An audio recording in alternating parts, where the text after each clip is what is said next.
अस्सलाम वालेकुम। चलते फिरते मैं आपको खुश आमदीद कहता हूँ। आज मैं मौजूद हूँ महमूदाबाद नाले पर और ये वो नाला है कयूमाबाद की तरफ पड़ता है और इस नाले की डेवलपमेंट के बारे में आपको बताने के लिए यहाँ पहुँचा हूँ। इस वक्त अगर मैं आपको काम की नौइयत के बारे में बताऊँ तो तमाम तर दीवारें जो आप देख रहे हैं ये कितनी ऊपर तक इन्होंने दीवारें की है कि इंसान जो है वो कचरा फेंकना भी चाहे तो उसको उछल कर फेंकना पड़ेगा। मतलब पहले ये नाले टोटल खुले हुए नाले थे, लेकिन अब इसकी बाउंड्री को ऊपर किया जा रहा है। पहले नीचे की पूरी बाउंड्री बनाई है ये सारी नीचे तक, फिर उसके बाद इन्होंने इसको और ऊपर किया है ताकि जितने भी ट्रक वगैरह आते हैं वो क्या करते हैं, पूरे ट्रक वो पूरा उठाते हैं और सीधा नाले के अंदर जाता है सारा कचरा। मगर अब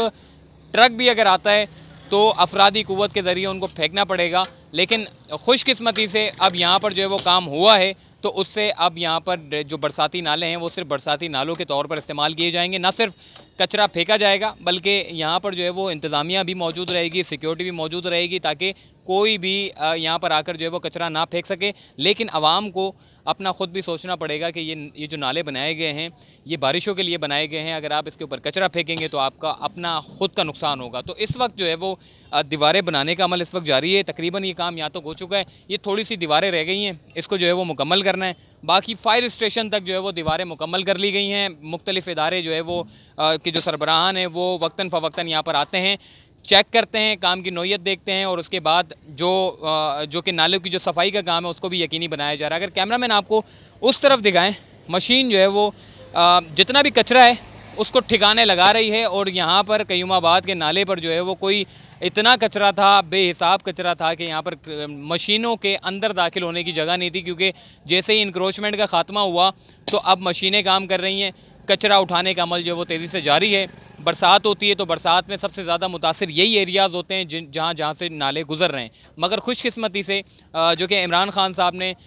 नालों को जो मॉडर्न बनाने का जो बेड़ा उठाया है, उसके बाद हमने देखा कि इंक्रोचमेंट का ख़ात्मा हुआ और उसके बाद नालों की सफाई के काम को यकीनी बनाया गया। मॉडर्न नाले बनाए जा रहे हैं, दीवारों को बड़ा किया जा रहा है, असर नौ तामीर की जा रही है शुरू से लेकर। यानी कि पहले तो ये होता था जो मुख्तलिफ़ इदारे जो सिंध गवर्नमेंट जो काम करती थी वो सिर्फ ऊपर से, वो भी उस सूरत में जब रेन एमरजेंसी नाफिज होती थी, जब महकमा मौसमियात की जानिब से अलर्ट जारी किया जाता था कि तेज़ बारिश होगी, उस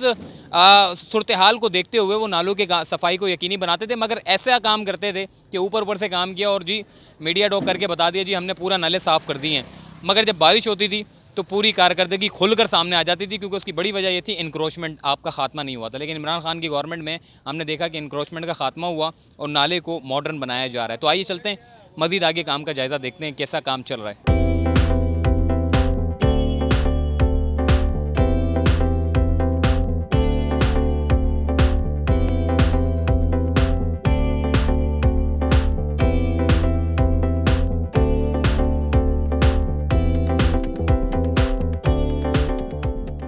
जी महमूदाबाद पर आप समझ रहे होंगे ये बरसाती नाले, तो सेवरेज की लाइनें कहाँ जाएंगी, तो सेवरेज के लिए ये अलग से इन्होंने लाइनें निकाली हैं जो कि बड़ी बड़ी लाइनें सेवरेज के लिए अलग बनाई जा रही हैं, ताकि आपकी जो सेवरेज की लाइनें, माजी में ये होता था कि सेवरेज की लाइनें बरसाती नालों में बिल्कुल कनेक्ट कर दी थी, लगता ही नहीं था कि ये बरसाती नाले हैं, आपको ऐसा लगता था कि ये शायद सेवरेज का नाला है। लेकिन अब जो है वो दोनों को कैटेगरी कर दी है, सेवरेज की लाइनों को अलग कर दिया है साइड पे और बरसाती नालों को बिल्कुल अलग कर दिया है, ताकि आपके सेवरेज की लाइन भी मुतासर ना हो और बरसाती जब बरसात आए तो आपका बरसाती नाला भी भरा हुआ ना हो, कचरे से ना हो और सिर्फ जिस मकसद के लिए बनाए जा रहे हैं उस मकसद के तौर पर जो है इस्तेमाल हो। दूसरी बात यह है कि जी सिंध हाई कोर्ट में KMC ने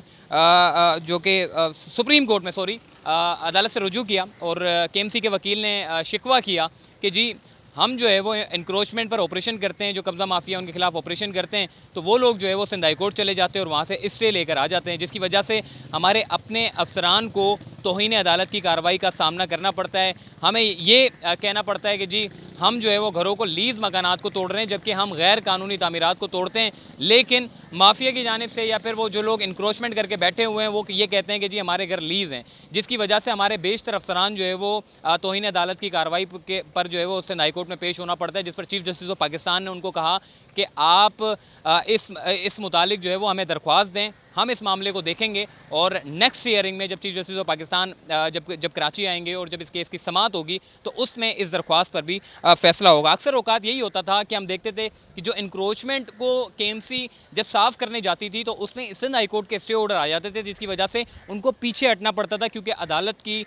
जो कि एहतराम है वो उनको करना पड़ता है और उसकी वजह से सिंध हाई कोर्ट के फैसले को मद्देनज़र रखते हुए उनको पीछे हटना पड़ता है। और यही शिकवा KMC के वकील ने चीफ जस्टिस ऑफ पाकिस्तान से किया। उन्होंने कहा कि आपकी मातहत अदालतें जो हैं वो हमें काम करने से जो है वो रोकती हैं, जिसकी वजह से हमारे अफसरान को भुगतना पड़ता है और आधे से ज़्यादा वक्त जो है वो अदालतों में हमारा कट जाता है, जिस पर चीफ जस्टिस ऑफ पाकिस्तान उन्होंने कहा कि जी दरख्वास्त दायर करें। इस मामले पर भी हम देखेंगे। तो चीफ जस्टिस ऑफ पाकिस्तान ने हमेशा से ही कराची के लिए जो काम किए वो यकीनन काबिल तारीफ़ हैं और उनकी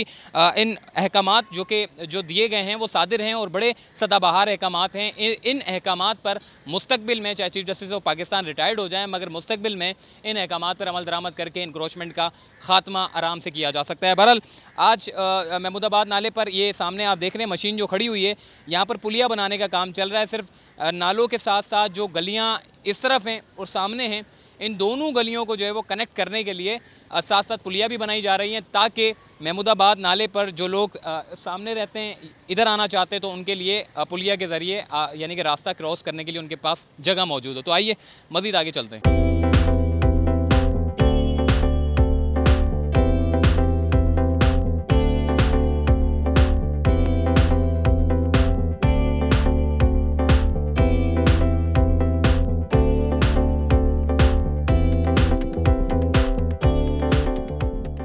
जी, तो महमूदाबाद नाले का कोई तीसरा टेंडर भी पास होने वाला है और उसके बाद दोबारा से इंक्रोचमेंट का आगाज़ शुरू हो जाएगा, क्योंकि पहले जो इंक्रोचमेंट साफ़ की थी वो तकरीबन थोड़ी बहुत थी, लेकिन अब मज़ीद इंक्रोचमेंट का जो है वो ख़ात्मा किया जाएगा। मेरे सामने अभी भी ये सामने आप पूरी जो जगह देख रहे हैं ये पूरा अभी इसके ऊपर मार्किंग की हुई है, लेकिन इसके ऊपर अमल दरामद अभी तक नहीं हुआ है, क्योंकि अभी ये तमाम जगहों को जो है वो क्लियर किया जाएगा और उसके बाद ये नाला जो स्पेस आपके सामने ये स्पेस और सामने जो कम स्पेस है वो भी पूरा क्लियर होगा। मतलब महमूदाबाद नाले पर जो इंक्रोचमेंट का खात्मा हुआ अभी पूरा खात्मा नहीं हुआ, अभी मज़ीद इसके ऊपर जो है वो इंक्रोचमेंट के ख़िलाफ़ यानी कि ऑपरेशन दोबारा से इसका आगाज़ हो जाएगा। इस वक्त जो नाले की नौयत है वो दीवारें बन चुकी हैं। रोड बनाने का जो अमल जो है इस वक्त जारी है, रेती बजरी डालकर जो है वो इस जो साइडों पे जो रोड है जब दीवारें बनाई गई थी तो इस पूरे रोड को जो है सेवरेज की लाइनों को अलग किया था। ये बड़ी बड़ी दीवारें इन्होंने डाली थी ताकि सेवरेज की लाइनें आपकी अलग चलें, बरसाती नाले आपके अलग चलें। और साथ फिर अब जब